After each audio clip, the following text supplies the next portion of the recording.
காஞ்சிபுரம் அருகே 410 ஏக்கரில் உள்ள நத்தப்பேட்டை ஏரி மாசடைந்து பச்சை நிறத்தில் காணப்படுவதால் வெளிநாட்டு பறவைகளின் வரத்து குறைந்திருக்கிறது. சுத்திகரிப்பு நிலையத்திலிருந்து நேரடியாகவே ஏரியில் கழிவுகள் கலப்பது, ஏரியில் குப்பை கொட்டுவது, கழிவுநீர் அகற்றும் லாரிகள் நேரடியாக ஏரியில் கழிவுகளை திறந்து விடுவதால் ஏரி மாசடைந்ததாக சமூக ஆர்வலர்கள் தெரிவித்தனர்.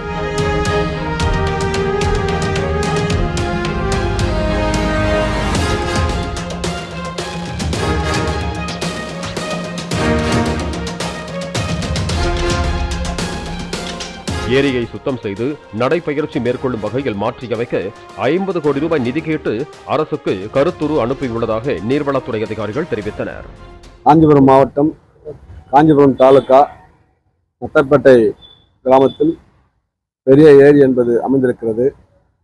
அந்த ஏரியில் ரயில்வே ட்ராக்கும் போது அதனால் அதை ரெட்டை ஏரின்னு கூட அது சொல்கிறாங்க. கிட்டத்தட்ட அந்த ஏரி ஒரு 30-40 வருஷம் முன்பாக மழை நீரை நம்பி விவசாயம் 3 போகம் செய்யப்பட்டது. மாநகராட்சி அதிகமான மக்கள் தொகை கொண்டதனால் கிட்டத்தட்ட ஒரு 2 லட்சம் 3 லட்சம் பேர் மக்கள் தொகை வாங்குறாங்க. அப்போ ட்ரைனேஜ் கட்டப்பட்டது கழிவுநீர் தொட்டி என்ற அடிப்படையில். திருக்காலிமேட்டில் நகரத்தினுடைய மாநகரத்தினுடைய அனைத்து விதமான கழிவுநீர்களும் அங்கே தான் தேங்குது. அங்கே கழிவுநீரை சுத்திகரிப்பதற்கு ஒரு பெரிய பெரிய தொட்டி கட்டி வச்சுக்கிறோம். அந்த தொட்டியில் கழிவுநீரை சுத்திகரிப்பு செய்து கிட்டத்தட்ட அங்கே ஒரு 100 ஏக்கருக்கு மேலே மாநகராட்சிக்கு சொந்தமான இடம் இருக்குது.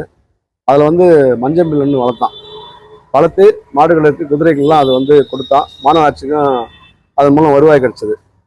கடந்த ஒரு 15-20 வருடங்களாக காஞ்சிபுரம் மாநகராட்சி நிர்வாகம் திருக்காலிமேல் இருக்கக்கூடிய அந்த கழிவுநீர் தொட்டி மூலமாக சுத்திகரிப்பு செய்வது நின்று போய் கிடக்கிறது.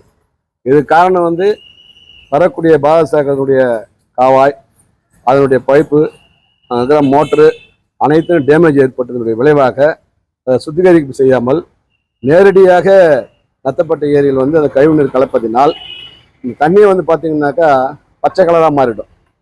அதில் மீன் வளர்த்தலுமாக மீன்கள் வளர்க்குறாங்க.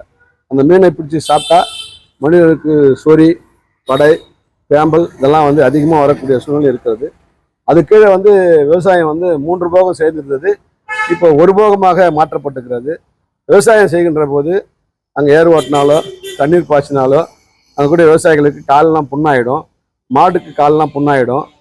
அப்படி பயிர் செய்த போது அந்த தண்ணீரை பாய்ச்சுவதன் மூலமாக மழைநீர் கலக்கலன்னாக்கா பயிர் நல்லா கதிர் வருகின்ற போது மொத்தம் பதிராக மாறிடும். அதனால் விவசாயிகள் கடுமையான ஒரு பகுதி பாதிக்கப்படுகிறார்கள்.